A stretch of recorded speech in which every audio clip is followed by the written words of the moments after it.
Thank you for the invitation.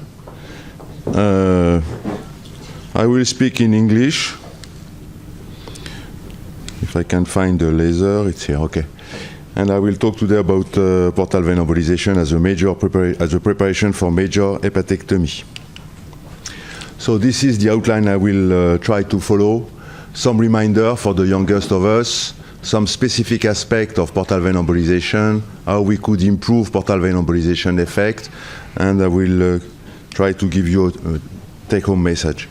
So it was repeated several times today. Postoperative liver failure is the first cause of mortality after liver transplantation. It was again shown in this very last, very recent paper. And the first cause of postoperative liver failure is a too small liver remnant. This is a paper that we published last year about 3,000 liver resection, a little bit more than 3,000 liver resection during the 30 years period. And you see that the overall 90-day mortality was 3%, and liver failure was the leading cause of mortality. It was the cause in 60% of mortality after liver resection. The second reminder is that, in fact, this postoperative liver failure, of course, depends on the remaining liver, but it depends also on the quality of the hepatic tissue. It was already said today, if there is an underlying liver disease, and mainly cirrhosis, and if there is a chemo-induced injury, which is the main problem today for liver mets from colorectal cancer. And the third point is the ischemic damage. During hepatectomy, when we try to find a balance between bleeding and clamping being the cause of ischemia reperfusion injury. So we have to find a balance with this, and it was also told today, the same quantity of liver remaining after liver resection does not have the same function because of this ischemic damage. This is the type of liver we operate today, so you know this. One example, this patient with a very large tumor needing right hepatectomy extended to segment 4. There will be only tumor resected and very few, very small functional liver. The remnant functional liver is, in terms of functional liver, is 65%. The patient had no chemotherapy. It's a healthy liver.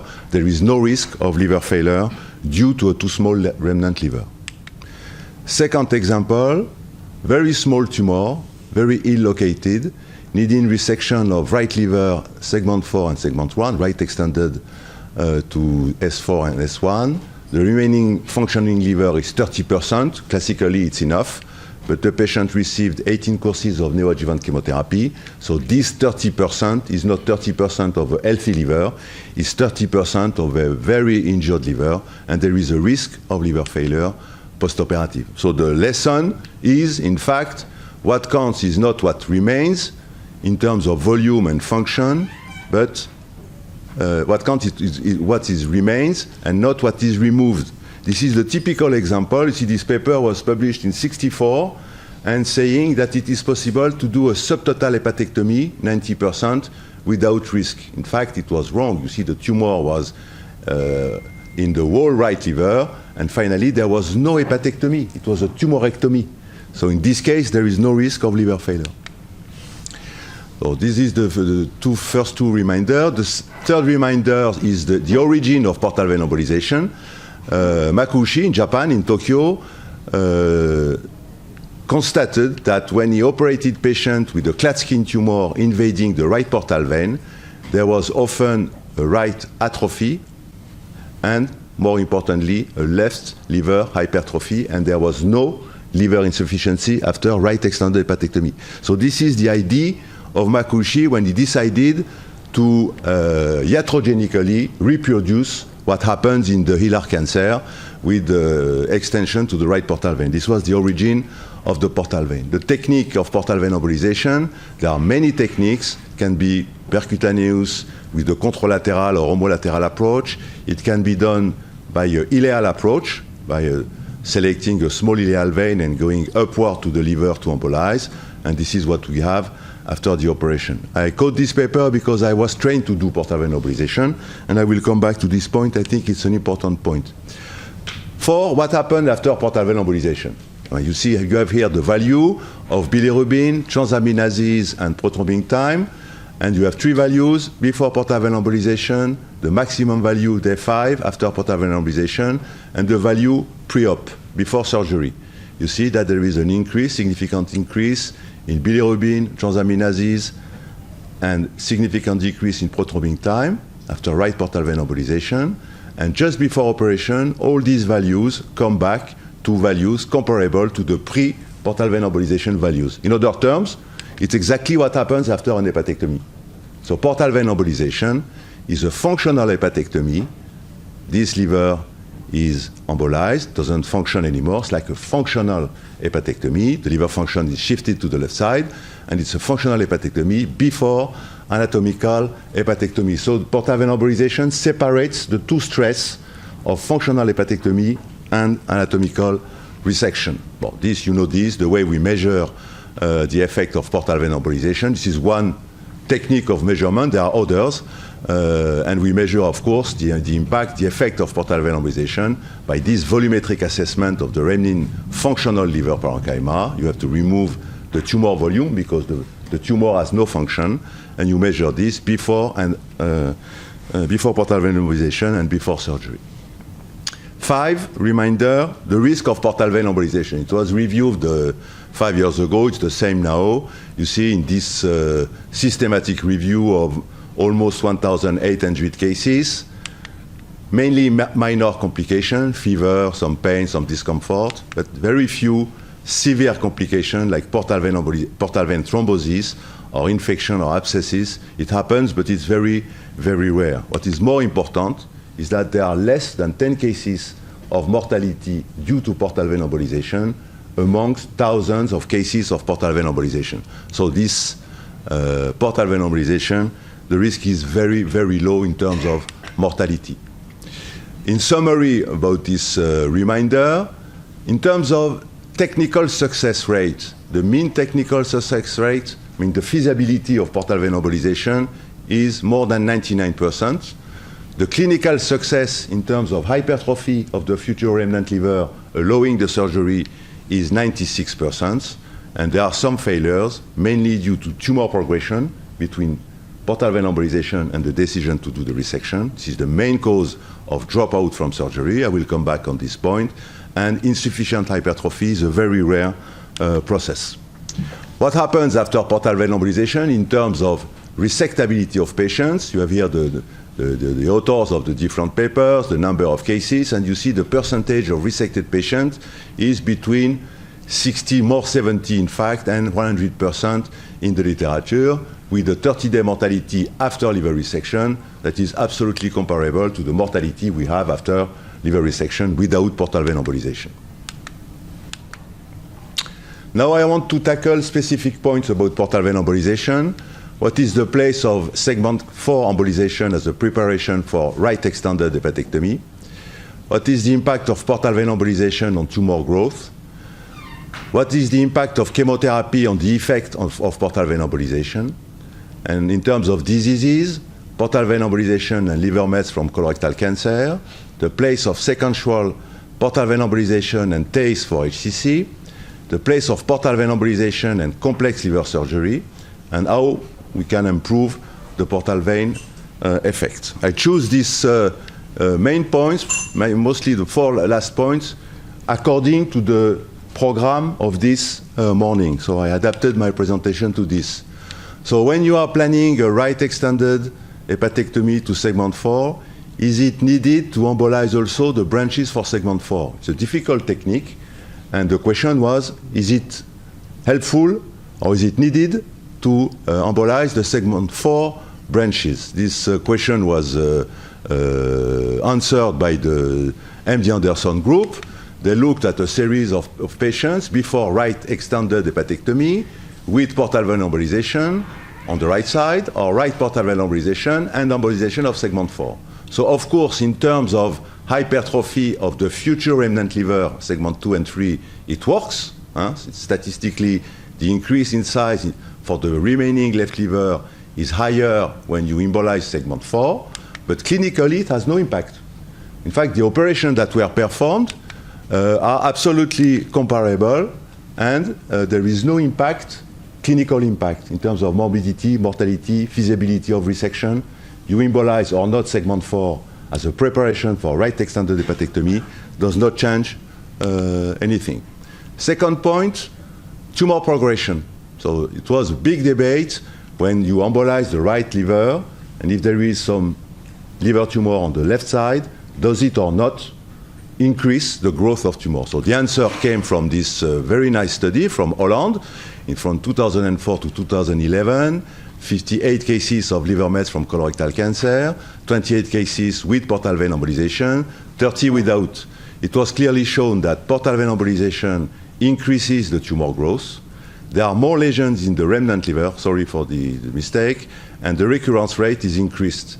So the conclusion is, first, portal vein embolization stimulates tumor growth in the future remnant liver, if there is tumor. And second, maybe we should shorten the delay between portal vein embolization and resection, and probably we should keep interval chemotherapy. And this comes to the next point. What is the impact of chemotherapy, and particularly of anti-angiogenic drugs, when you do a portal vein embolization? Portal vein embolization stimulates the remnant liver growth, and chemotherapy with anti-angiogenic should decrease this hypertrophy. So it should be, maybe it should be contraindicated. The same group from the MD Anderson asked the question and answered the question. You have here patients before embolization and after embolization in terms of increase of remaining liver. Patients without chemotherapy has a nice increase in remaining liver. You have the same for patients with bevacizumab and the same without bevacizumab. And the difference is not statistically significant. So it means that during the interval between portal vein embolization and resection, it is possible to give chemotherapy. So this will inhibit tumor progression, and it will not impair the effect of portal vein embolization. So they operated these patients with bevacizumab, without bevacizumab, without chemotherapy, and all difference among groups were non-significant in terms of feasibility of resection, type of resection, morbidity, mortality, and long-term results. Now, liver mets, colorectal liver mets and portal vein embolization. This is a paper we published a long time ago, 18 years ago, and we showed that patients with portal vein embolization, with liver mets from colorectal cancer, as compared to patients without portal vein embolization, had the same oncological result in the long term. So this was a preliminary series in 2000. 10 years later, we updated the series. What was the impact of portal vein embolization on long-term results for primary unresectable colorectal liver mets? You see that in this series of colorectal liver mets, 802 cases, major hepatectomy was needed in 45% of cases, and 18% of cases had portal vein embolization. So the first message is portal vein embolization increases the feasibility of major rejection for liver mets for colorectal cancer by almost 20%. These patients would not be operated without portal vein embolization. This is the first thing. The second is the long-term results. You have here three curves. Patients that did not need portal vein embolization, survival, almost 50% at 5 years. Patients that needed portal vein embolization, less than half of survival, 21% survival at 5 years. And these are patients who had portal vein embolization and that could not be resected after portal vein embolization, mainly due to tumor progression. So the survival of patients that do not need portal vein embolization is significantly better than patients needing portal vein embolization. You have the p-value here. But in fact, it's a stupid comparison because these patients that do not need portal vein embolization are not comparable to those who need portal vein embolization. And it was confirmed lately, you see in 2017, in the systematic review of 13 series, 350 patients with liver mets from colorectal cancer, comparing portal vein embolization versus no portal vein embolization. First, the first cause of postponed surgery after PVA was tumor progression, 84% of postponed cases. And when you compare patients with portal vein embolization to those without portal vein embolization, you see that the median overall survival and the median disease-free survival is better for the non-PVE group. But again, the comparison, I think, is not clinically sound. HCC and portal vein embolization. This paper was already quoted just before by the group of Belghiti, the group from Beaujon Hospital. They showed that with TACE and portal vein embolization, for patients with HCC and cirrhosis, the gain in the volume was higher for the group TACE and portal vein embolization. And second, for the group with TACE and portal vein embolization, the survival was better, and they attributed this increased survival in the group of TACE plus PVA as compared to the group of PVA only, because of the total necrosis that was obtained after TACE and PVA. You see, 15 out of 18. This was confirmed in this systematic review lately. Disease-free survival was better for TACE and PVE patients, and the degree of hepatocyte necrosis was higher after TACE and portal vein embolization. PVA and complex liver surgery. So, as I told you today, I think complex liver surgery, one of the complex liver surgery is surgery with vascular reconstruction. So we check in this series published 5 years ago, 84 patients needing 84 liver resection and 97 vascular reconstruction. See that portal vein embolization was performed in 18% of cases. So portal vein embolization is a very interesting adjunct to prepare patients needing vascular reconstruction and liver resection. The most important vascular reconstruction that we do now is the combined liver resection with the suprarenal vena cava reconstruction. In this series of 22 cases, you see that portal vein embolization was needed in 1/3 of cases. Last type of complex liver surgery, the liver surgery with vascular exclusion and hypothermic perfusion. I will show you a schematization later. You see that the need for portal vein embolization was a risk factor for needing this type of technique. So in this technique, there is a vascular exclusion of the liver. Portal vein is clamped, portal tride is clamped, vena cava is clamped, below and above the liver. The portal is perfused with the UW solution or any type of cold solution, and you use the bypass, the veno-venous bypass, to do the resection and eventually liver resection. In this technique, you see in this audit of 77 cases, portal vein embolization was performed in 1/3 of cases again. So portal vein embolization is a very important adjunct in complex surgery. Last point, how can we improve the portal vein embolization? Many type of improvement have been proposed. The ipsilateral hepatic artery embolization, but there is a risk of necrosis and abscess of the liver. Bile ligation was done in very few cases. The perfusion of hematopoietic stem cells, I will come back on this, and ALPS. Because today it's impossible to make a talk or to make a conference without talking of ALPS. So I will give you something about ALPS. So first, to improve the effect of portal vein embolization, maybe to choose the material of embolization. You have here the type of embolization material, and here the percentage of increase of functional remnant liver. You see that with the cyanoacrylate, we have a higher increase in terms of hypertrophy of the functioning liver. This is a systematic review, and so maybe we should change and use more often the cyanoacrylate. This is an image of after injection of cyanoacrylate. About ligation, everybody is telling that there is no difference. There is a risk. When you do a ligation like here, there is a risk of portal cavernoma, and you lose the effect of portal vein embolization. So I think when we ligate, we should embolize distally the portal vein. Second possibility is to embolize the right liver before right hepatectomy, and to inject in the future remnant liver autologous stem cells. It was described a long time ago, you see 2017, 10 years ago, and they showed that the functioning remnant liver, in terms of gain, was significantly higher for patients with this technique of stem cells injection as compared to patients who had only the classical portal vein embolization. They confirmed this a few years later, in 2012, and they showed two things. First, they confirmed that the gain in terms of volume was higher with stem cells. And second, something very intriguing is that patients with stem cells injection had a better survival as compared to patients who had only portal vein embolization. So this needs to be confirmed. The last kid on the block is the hepatic vein embolization. When there is a failure of portal vein embolization, it is possible to obstruct the hepatic vein embolization. So this, we have reviewed this recently in a systematic review. It's under review to be published. And we showed finally that when we do,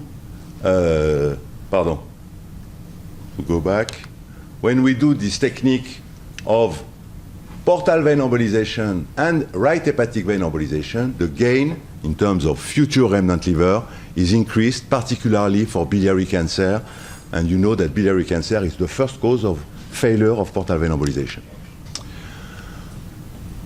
I come to this point now. This is a paper that we published recently about more than 400 cases of portal vein embolization. Don't remember the exact number. You see that the first cause of dropout from surgery after portal vein embolization is mainly the disease progression. And the second cause is the insufficient hypertrophy. And the insufficient hypertrophy is mainly seen in Klatskin tumor and gallbladder cancer, so-called extrahepatic biliary cancer. So some have proposed to do the HALPS. So this is my slide about HALPS. There is always a HALPS today. And this paper reviewed in 2018 the impact of HALPS for perihilar cholangiocarcinoma. You have here for patients who had HALPS, the number of cases, mortality was almost 50%.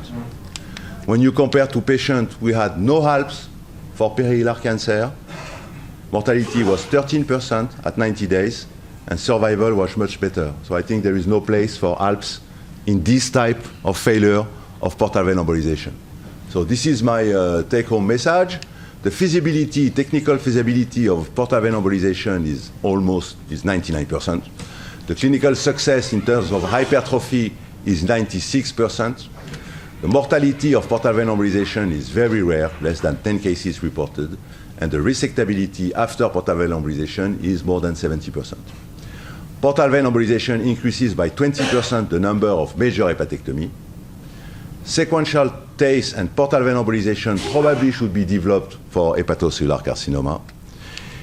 In case of failure of portal vein embolization, hepatic vein embolization is probably the way to go and not the HALPS. This is a personal opinion.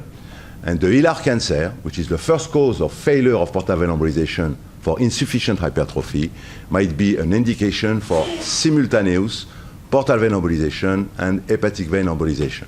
Thank you very much.